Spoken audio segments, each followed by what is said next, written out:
Welcome friends to my channel spirit of success. Friends, जैसे कि आपको पता है कि आईबीपीएस का इंटरव्यू होने वाला है, तो मैं कुछ आपके लिए प्रीवियस ईयर के इंटरव्यू के क्वेश्चन लाया हूं, जो कि मैक्सिमम ये क्वेश्चन सबसे पूछे ही जाते हैं। चाहे जो कोई भी किसी भी स्ट्रीम का हो, चाहे जिसने बीकॉम लिया हो, चाहे एमकॉम किया हो, चाहे बीटेक किया हो, ये क्वेश्चन पूछे ही जाते हैं। तो आइए देखते हैं वो क्वेश्चंस कौन कौन से हैं जो ज़्यादा पूछे जाते हैं मैक्सिमम। देखिए, पहला क्वेश्चन है कि व्हाट इज बैंक।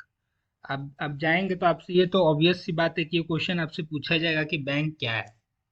तो आप इसको कई तरीके से इसका आंसर दे सकते हैं। जैसे बोल सकते हैं कि sir, bank is an organisation which accepts deposit from public that is repayable on demand और otherwise for the purpose of lending and investment. इसका मतलब हिंदी में ये है, मतलब है कि ये एक ऑर्गेनाइजेशन है कि जो कि डिपॉजिट, जो भी धनराशि है वो पब्लिक से एक्सेप्ट करता है, लेता है, और उसको रीपेबल मतलब कि दोबारा दे सकता है अगर पब्लिक को डिमांड है उस पैसे की तो, या फिर उसको लेंड कर सकता है या फिर इन्वेस्ट कर सकता है उस डिपॉजिट को। और आपको ये पता होना चाहिए कि बैंक के तीन फंक्शन होते हैं, बेसिक तीन फंक्शन होते हैं। पहला होता है कि एक्सेप्ट डिपॉजिट, दूसरा होता है टू लेंड द मनी, और तीसरा होता है कि इन्वेस्ट। ये तीन पता होना चाहिए आपको फंक्शन बैंक के। ये दूसरा देखते हैं। दूसरा क्वेश्चन भी ये भी कॉमन होता है कि आपके नाम का मतलब क्या है, मीनिंग ऑफ योर नेम। तो जो भी जा रहा है इंटरव्यू के लिए, ये तो क्वेश्चन हमेशा प्रिपेयर करके रखे, अपने नाम का मीनिंग पता होना चाहिए। तीसरा क्वेश्चन है कि important facts about your place. जैसे कि आप जहाँ के हैं तो आपको ये पता होना चाहिए कि उस जगह का इम्पोर्टेंट प्लेस कौन सा है, उसके बारे में उसका नाम पता होना चाहिए, वो क्यों इम्पोर्टेंट है ये पता होना चाहिए। और इम्पोर्टेंट पर्सनैलिटीज़ के बारे में पता होना चाहिए कि आप जहाँ से हैं वहाँ से कोई अगर इम्पोर्टेंट पर्सनैलिटी है, कोई एक्टर है, चाहे पॉलिटिशियन है, उसके बारे में पता होना चाहिए। ये भी पूछा जाता है क्वेश्चन।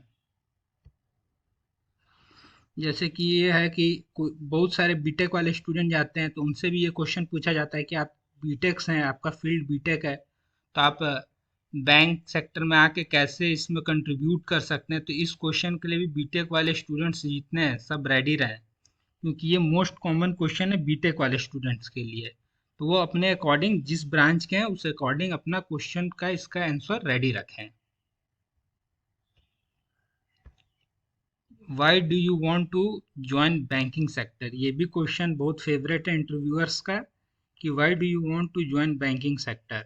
तो इसका कई प्रकार से आंसर दे सकते हैं, बट इसका मोस्ट कॉमन आंसर यही होगा कि banking is one of the fastest growing sector in India with more stable and high growth and moreover provide a wide range of career opportunities। ये भी बोल सकते हैं आप।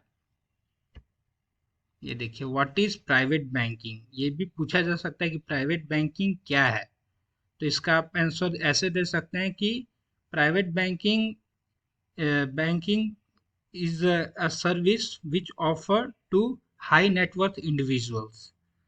और ये भी बता सकते हैं कि ये असिस्ट करता है the high net worth individuals को कि वो अपनी मनी को इन्वेस्ट करें, और in exchange to that they will get the commission and fee. Full form of KYC पूछा जा सकता है कि नो योर कस्टमर, ये होता है इसका फुल फॉर्म।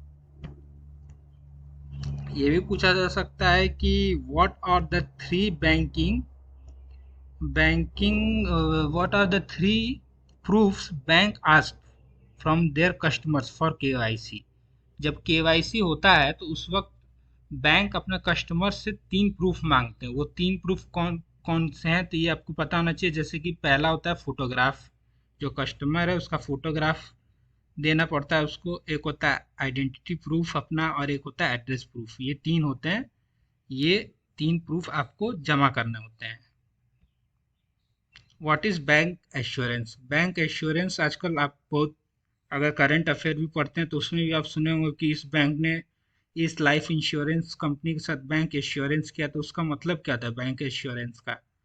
तो बैंक एश्योरेंस का मतलब होता है कि कोई भी बैंक एज एन एजेंट काम करता है विथ लाइफ इंश्योरेंस कंपनीज के साथ, कि उसकी लाइफ इंश्योरेंस पॉलिसीज को वो सेल करे अपने कस्टमर्स को। उसी को बैक एश्योरेंस कहा जाता है। ये भी क्वेश्चन पूछा जाता है स्टूडेंट्स की, what is different between the cheque and demand draft.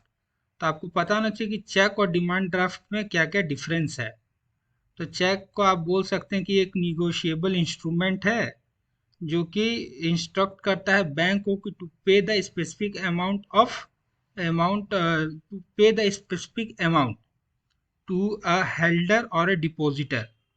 और डिमांड ड्राफ्ट का मतलब होता है, डिमांड ड्राफ्ट में आप क्या कह सकते हैं, डिमांड ड्राफ्ट में आप कह सकते हैं कि demand draft is an instrument used for affecting the transfer of money. और ये भी एक निगोशिएबल इंस्ट्रूमेंट है, दोनों निगोशिएबल इंस्ट्रूमेंट है, चेक हो चाहे डिमांड ड्राफ्ट हो। अब क्या है क्वेश्चन, एक है कि ये भी ज़्यादातर क्वेश्चन पूछे जाते हैं कि क्वेश्चन ऑन एमएसएमईज, कि माइक्रो, स्मॉल और मीडियम, कि माइक्रो का इन्वेस्टमेंट कितना होगा। तो माइक्रो का इन्वेस्टमेंट 1 करोड़ होता है, और टर्नओवर माइक्रो का होता है 5 करोड़। और जो स्मॉल होता है उसका इन्वेस्टमेंट होता है 10 करोड़, और उसका टर्नओवर स्मॉल का होता है 50 करोड़। और जो मीडियम होता है उसका इन्वेस्टमेंट होता है 50 करोड़, और टर्नओवर होता है 250 करोड़ टर्नओवर होता है मीडियम का। तो ये सब क्वेश्चंस हैं जो कि पूछे जाते हैं। और भी मैं क्वेश्चंस लाऊंगा कल, और भी कुछ क्वेश्चन लाऊंगा कि जो इम्पोर्टेंट हो, जो कि आपको हेल्प मिले इंटरव्यू में। अगर आपको अच्छा लगा हो तो मेरे चैनल को सब्सक्राइब करें एंड लाइक करें वीडियो को। Thank you friends.